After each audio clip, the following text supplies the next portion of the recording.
all about attention to details. You can always learn. It's never, ever enough.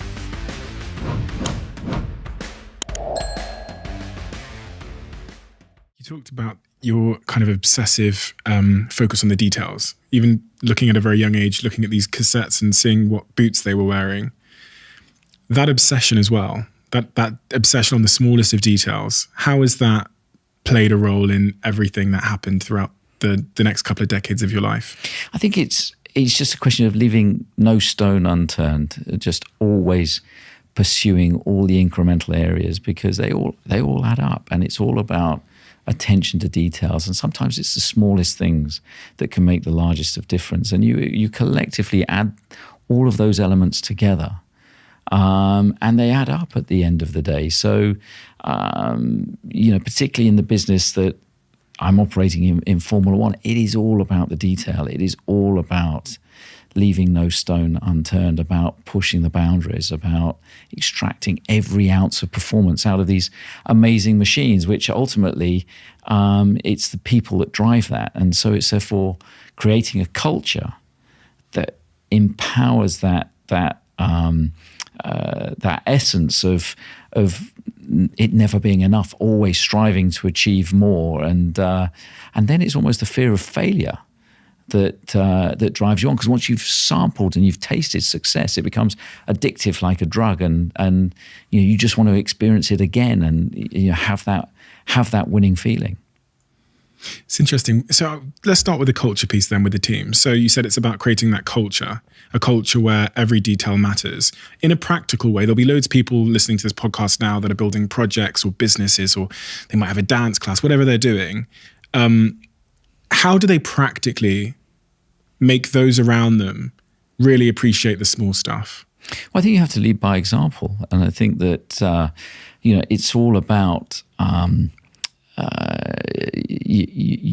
just continually looking to improve, to be better. So, for example, the races that we win, you can always learn. It's never, ever enough. The last race we won in Monza, could we have done a better job on the strategy? Could we have been quicker in the pit stop? Could we have had a better start? Was our preparation in the lead up to the race, good enough? Did we focus enough attention in the practice sessions on the things that turned out to be important in the Grand Prix? So being self-analytical is a key aspect of driving performance, and never being satisfied saying, yeah, no, that was good enough, because it never is. There's always something that you can learn, that you can improve, and that you can build on as you're building this database of continual knowledge. Does that change how you choose people to join the team? Are you looking for people that have a predisposition to care about the small stuff, or that are detail orientated? Well, I think you need, within a team, you need different strengths for different roles. And so when within Formula One, you've got obviously the design side of the business, the creative side of the business. You've got the operational side, where you've got to manufacture these incredible cars and then operate them cost effectively at 22 Grand Prix around the globe. And so you need different people for different roles, but it's all having that commonality which is the car, which is these two amazing machines that we have to turn out at these 22 races a year, and to operate at their optimum. And that is the focal point that everybody's vested interest is involved in. So you've got to have an eclectic mix of people that create a team, but so long as the goal that everybody is reaching for and striving for is the same, you're going to have a myriad of different personalities. I mean, we're circa sort of 700 to 800 people, in our team. Plus, then on top of that, we've got an engine group that we're building as well. So over 1,000 people on one campus in Milton Keynes, and of course, you're going to get a vast range of personalities and characters. But the one thing is common is it's all about the car. It's all about performing on the track.